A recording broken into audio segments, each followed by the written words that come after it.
guys, we house hunting. This girl's angry because she's been saying that we should come to this Ikate area for ages.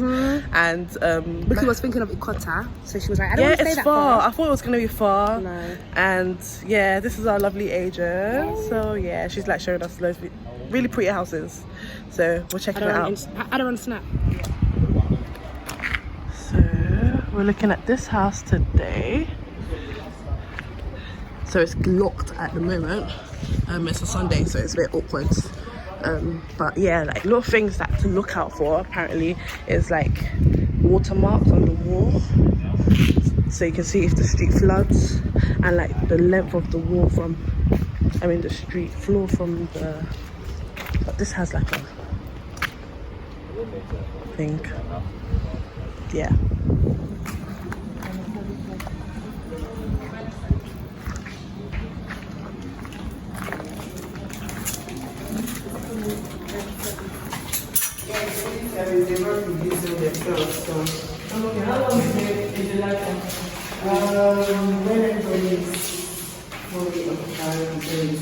Okay, it's not here. Yeah, just How many just three flats left. Oh, 3 flats. One, this one, another 2 bedroom and a 3 bedroom upstairs. This is a home with the running power. So they intend to be 24 hours. So how much extra is the extra charge? So the whole thing is 2.5 basically. oh, okay. Oh, I like this. This is way bigger. 100%.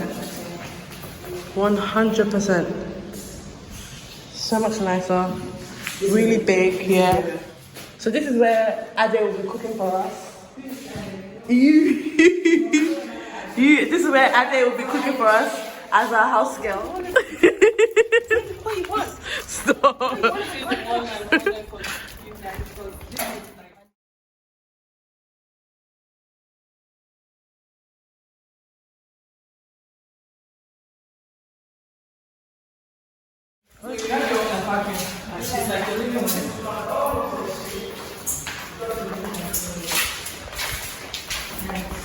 This is nice. There's a nice breeze in here. What's this?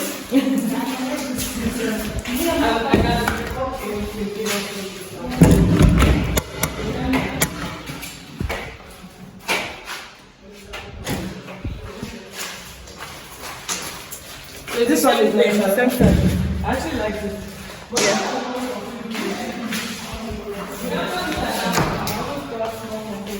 How much is this? They're still fixing everywhere.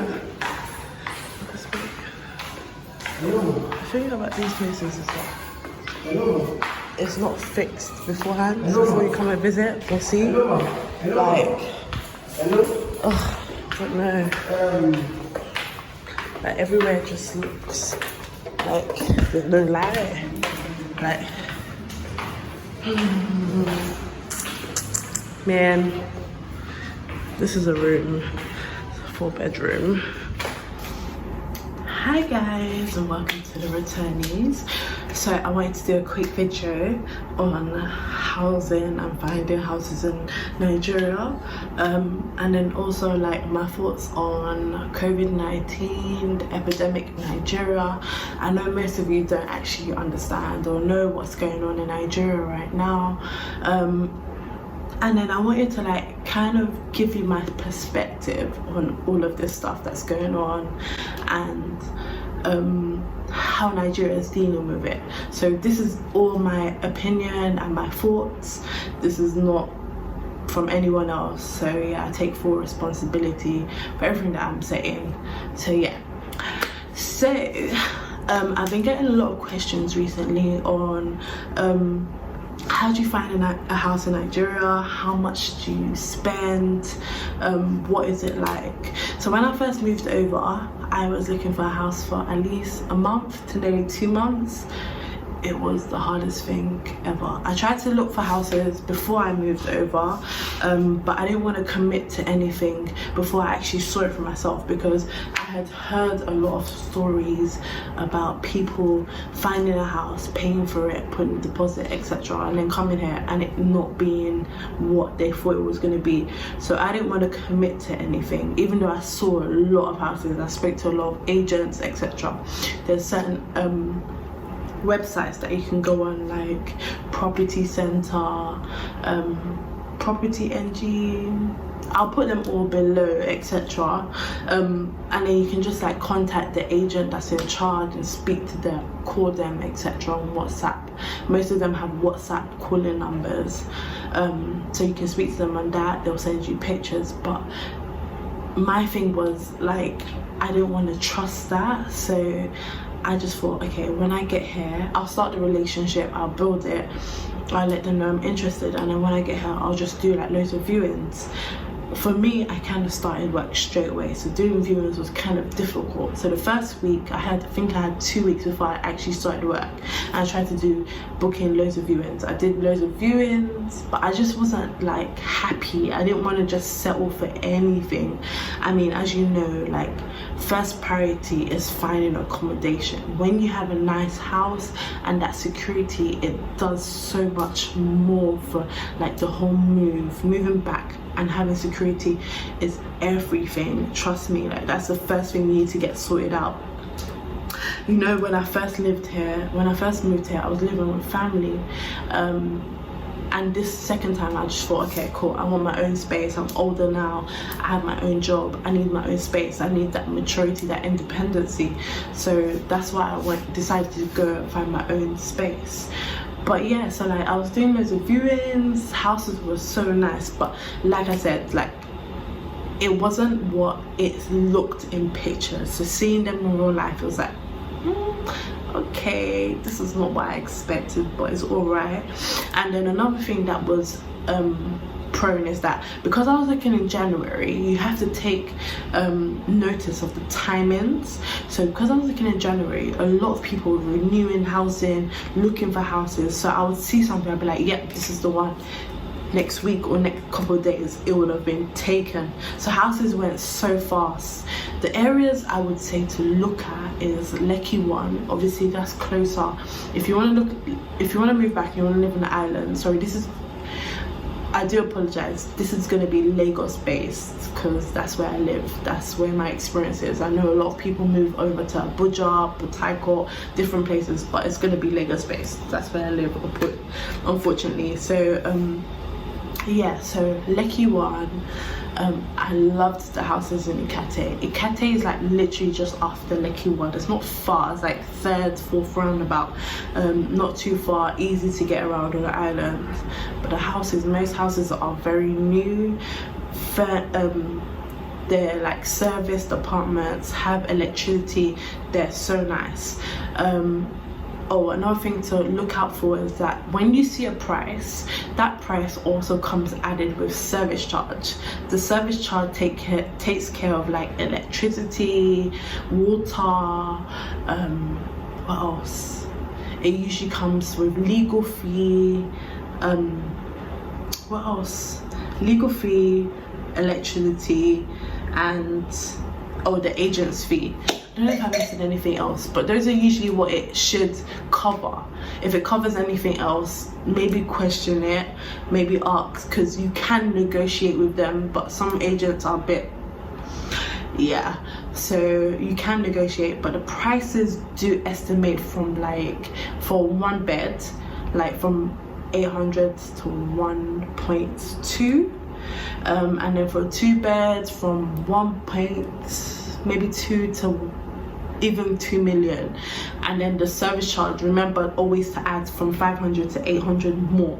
Like that's literally like you're paying a lot for service charge, but service charge, make sure that it covered with electricity, etc.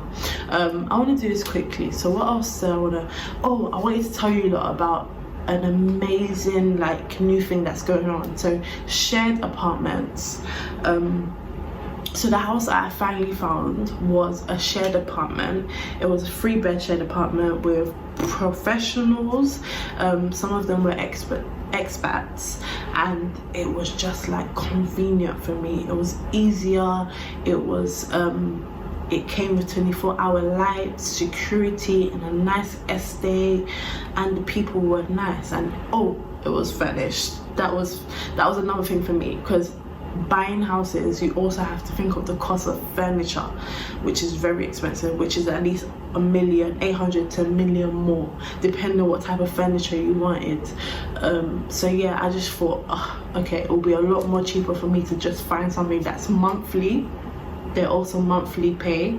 It was monthly. I can pay it from my salary, and then also it's like, if I wanted to leave or I wanted to go somewhere, I could just do that. So I found some apps, some websites, which I'll list down here, which were just so amazing, because they have like new houses which come fully furnished, serviced, and the only thing you have to share is like kitchen and the living room, which is already furnished. So if you find a good deal on that, yeah, like for someone like me who's just come from the diaspora, who's used to like electricity, light, everything, this was like the most efficient thing for me. To find that, I was like, oh my gosh, yeah, this is a win, no win. I had to get that. So yeah, I'm gonna list all of them down. So some of the names was like Muster. That's the one I'm with now. They're amazing. It's like a community of people who pay monthly, and like they make things so much easier for you. So Muster, Rent Small, Fiber. I think there's a few more, but I'll try and list it down so you lot can find out. But yeah, also I wanted to talk briefly about like this whole epidemic right now that's going on around the world. Obviously it's a hard time for everyone. How Nigeria is dealing with it, I personally think is a bit slower than many, because it hasn't spread as much. However, I feel like if we take precautions earlier, we can actually prevent a lot of the spread, like things like lockdowns, which a lot of countries are taking to. We should have done it a long time ago. Now we know that they're saying, okay, Buhari is giving the message that lockdown's going to happen for 14 days. But in my thoughts, I'm like, yo, this lockdown should have happened a long time ago. But speaking to other people, like, when I go in Uber drivers, one thing about me is that like I like to talk to people. I like to ask, oh yo, how do you feel about this situation? What is your thoughts? Speaking to a lot of people, I realized that like there isn't a lot of things in place to actually protect and provide for people that if they don't work, they will suffer. Like Nigeria's survival of the fittest, like I've said several times. There's people that if they don't go out and find work every day, they won't be able to feed their families. So what are the things that this country has put in place? Nothing. I haven't seen anything. Like, yeah, people are donating this much money, donating these many things, but what is the structure to actually provide for families that if they don't go out and work, if there's 14 days lockdown, poverty is going to be what kills them, not the disease, poverty. So these are things that like are bothering me. I love my country, I really do, but I just feel like we don't think ahead. We don't think about like the normal everyday person who goes out and works. So yeah, like other countries, what can we do to help and support these people? Those are my thoughts. I know it's very short and quick, but I just wanted to give those thoughts.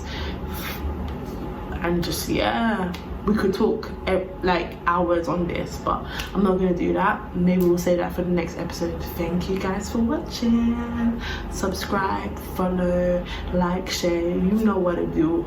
Thank you.